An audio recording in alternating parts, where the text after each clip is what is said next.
asomdwe nka so wade bra wo ne medi nkomo mesre se so obodwumade so a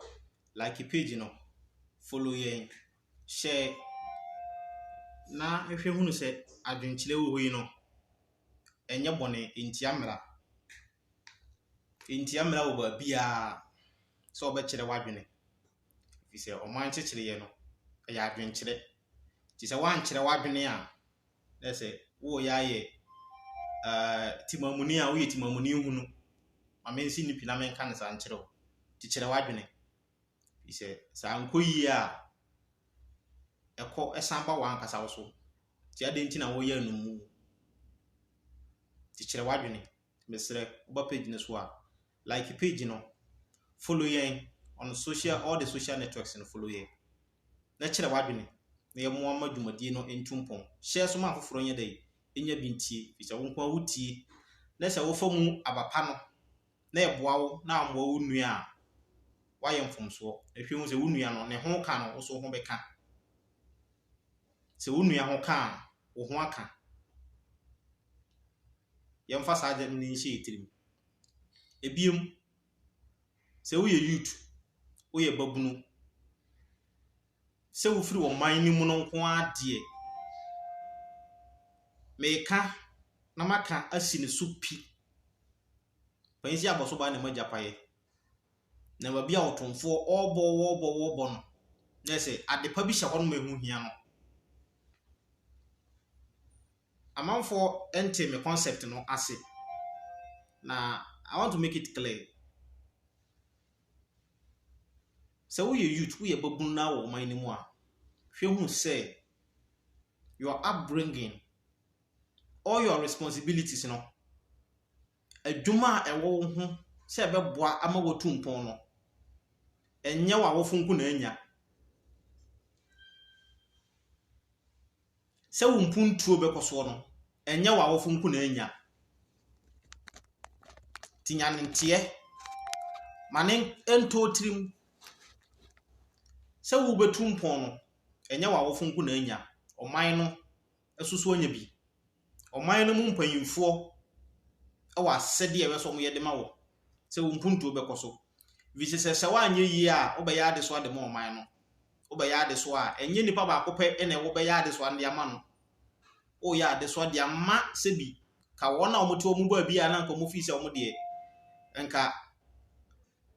hwi hia wo mo no ana se omo de omo nko kan meka obi no obeba beya ade so ade ama wo mu nyina ti enu nti na hu hia se ense se etena se eye nhwe ha bisa obeya ade so a obeya ade so ade ama wo man mu ni nyina man ko dibi enso ba ya me wuhu ma no okotire nkodi ni mako na aponkyere ne metimi ba bia me wuhu ma no emwa if you say so man be yie na se yantime develop human resources na me kan sinipi mane nto trim se o man no enkoso onim yedie nim human resources no we have to develop the human resources and no na wo munya ama wo man no ehwe ase no these are the basis we are fundamentals agini pa wo ti asemase enko na beti ase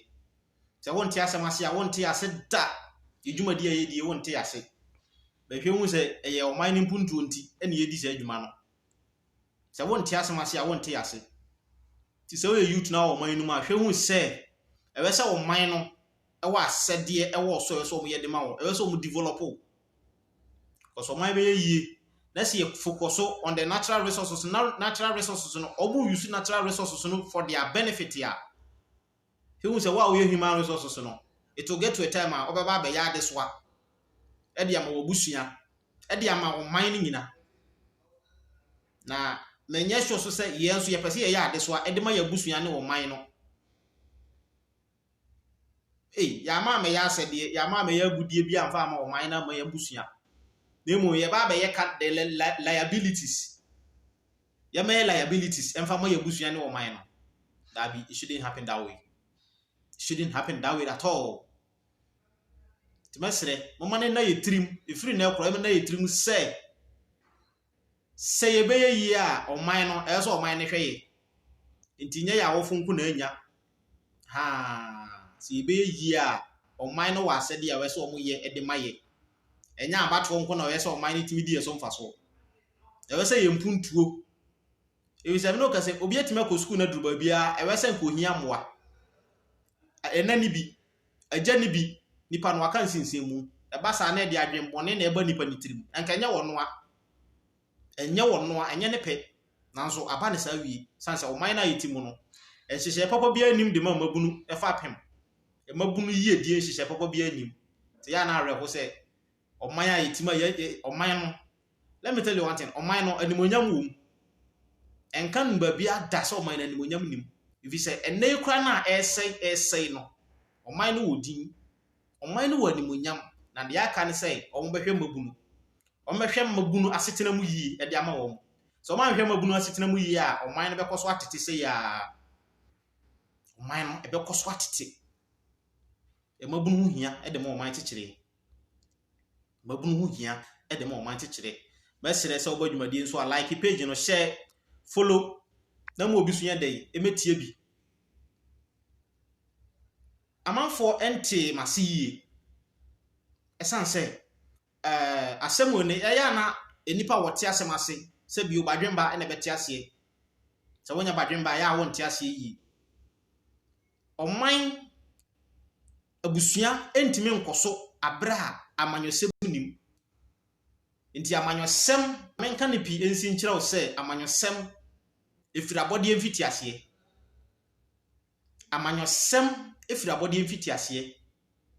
nti oman ntimi nkoso abusua entimi ntumpon abra amanyosem nim amanyosem efiri oman emfiti ase nti abusua be yie oman be koso a efiri amanyosem na bebo ama oman no etimi akoso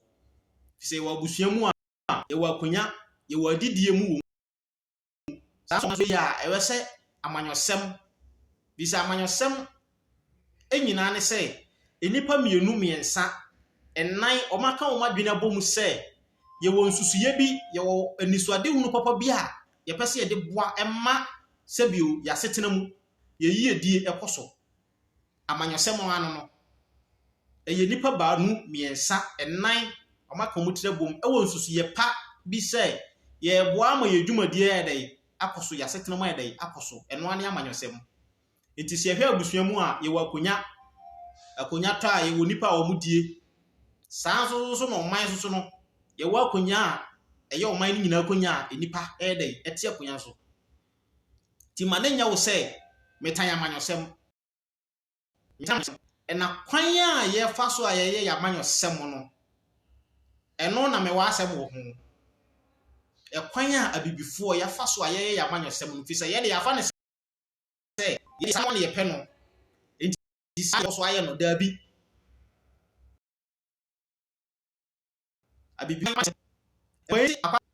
abibi man ya amanyosem na ye no enna so se abrofo na won be colonize ye no ye ya amanyosem na ye no eye de mo ye na ade nti na ye de da bia so le ye mabunu bre abibi man ya amanyosem akwa ye se kwantifi firichiwa no eba yin se kwantifi firichiwa ho sankowa ehenhan wo amenka no kore mfa nkire wo se kwantifi efirichiwa ankowa ehenhan wo amanyosem a ye no man Ghana mu no ahenhan ya mana bro so ti enu nti na ho aba se e se ka ho asem na ye de yie atu yie na mabunu hunu se omo so fa so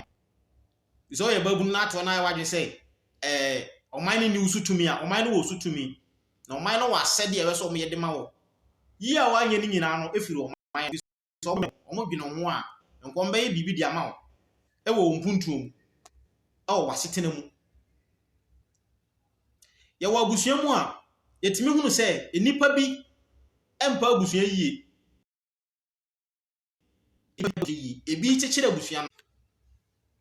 chechire abusua no na ebi nso so ye dai ese no ebo ne pa ewo mu tugo saa nso so na amanyosem a ye no etie ye chechire no na ebi so se tugu ye chechire na ebi so se tugu eno ho na ho ba behia seda bi bisempanyin sisi edigya wane ye de aso awo se wagye atum se wo ba ye no ho ade e wo se wo ye ema mfaso de eba so ehwe oman na etimu no say amanyosem eya aman yi na ekuma bibiman ti ase ma me sa wan ti ase ma me a ye bebre saa nti e wese mabunu ehwe hunu se saa amanyofo na ye na omote no eye suban no omonye omadwen so ombeboa na omommoa so da fise omohunu se ye de saa no wan ye pe no eye hwetere sawo abibifo de hwetere sawo no omope nti ye be no mambi saa so de ama wo mu be no mambi saa e de ama wo mu ti ka hu se ye no mambi saa de ma wo mu no esunsun so aso no eba e na eba be fa so aketua nchirima eba be fa so aketua ti mesre omo ye ni na wo na ye hwe hu se me wa ha no nya amanyosem menta amanyosem fi so man be ye yie abusua be yie mpunto be ba e ya amanyosem tikireye na nipa na omo di amanyosem no mu no omo na me wa question wo omo ho nipa na omo di amanyosem na nimu no omo na questions eda wo omo ho na amanyosem de enye hwe e we say amanyosem koso e we say adidie koso se de be ya mpunto be ba nipa asetenam ye die be ba na wona omo di animu no e na asem da wo omo ho ti mo woni na ho mesre setem bia ya me kase mama ye kasa no e ho nte efi se yate ase se amanyosem efira abode mfiti ase de a na ne ye hwe ahuni se eye nyankopon hyehye mu e ka nyankopon hyehye ye ho enti se wudi atem a na wahwe ni yie wudi atem no amanyoni na wudi na atem no de enka no se mpoyin se oto bo bo so na ta so a wan to kwa ne nkemfa so so oto bo bo so na ta so a chese enka no cause omo no omo ni babi a omo firi e no omo ni babi a omo peso omo kokoduru all because of say abibifo ne aye adwen se ye mfa ho ma ye bisa ne yanko ye babi ma ye bisa na ye hwe hu se edua kwakwa na nsia tena se adina edua kwakwa na adina bawu no ne bante kumaye dai onkotena se entonko amanyosem na ye di akire ye ne saa no seye bibiman bie na ye sese tena se e ma amanyosem no so beto ye seye saa e we se di amanyosem no so mfaso ti atenie no ye nyai na ye ma yani na ho ye ntwe ye ho mfiri wo mo ifise se odi atem a indirectly no na e kame akoye se nyankopon wankasa kra na se bi udi na temo se wudi amanyoni atem a se bi nyankopon wankasa na wudi na temo o me ntana se nyanwene ho yi fise ifira body mfiti ase na ye maame ne ye papa no ye busua asom ti se bi se o maame to aba o papa to aba unu ye bi to aba opanyini bi ase bi ubu no ana wo fele wo wudi panyini no atem e wa amanyesem ho a se bi wodi nyankopon atem intime ni atem ani bia aba ye sua de ye hwe hu se ye twe ne wese ye twe ye ho firi wo mo osamanyoni ni de se wudi na atem a wonye hwe ono wonim de wo pe se amanyesem no enim ya tumwom ye die wom ti wo nim ni o mu firi no mo nim ba bia wo pese o mu koduru ti se wudi na atem di na atem a menua enko ba bia de be ye ne se sesa wadwene sesa suban na ye ntwe ye ho mfiri wo mo se ye twe ye ho mfiri wo mo ho a ebe ma ani amba ye ho no motima hwe mabunu yutu yie so obobra na koduru ba bi ne se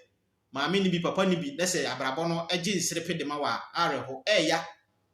ne ma adwembone eba ni patirim adwembone so ba eba kan ye nyina eba kan ye nyina titwe ho firi wo mo ho na wo mani mra ye so ye botaye no ye ntwe ye ho na wo mu hunu se ye so wo mfaso wo mu hunu se ye ko yesi da saa ne ye pe na empayisi wonu mahina kromu anu mfom se wonu mahina kromu a wonu mfom tie hwe yi ye be no mama nyosem ahina mu saa ye ni ntie no na o ma ye sete o mo de o mo ba no akọ o mo bo no makọ akawo timo woni na asumdwe nka so je bra wotie me be se so badwumadi so like share na follow mo obi nye dey entie bi fi se wonko wotie na tie ni ye na se wo fa mu apapa na emoaye asumdwe nka o me se so ba like share maye se da be adwumadi no betima tumpon asumdwe nka o makrawo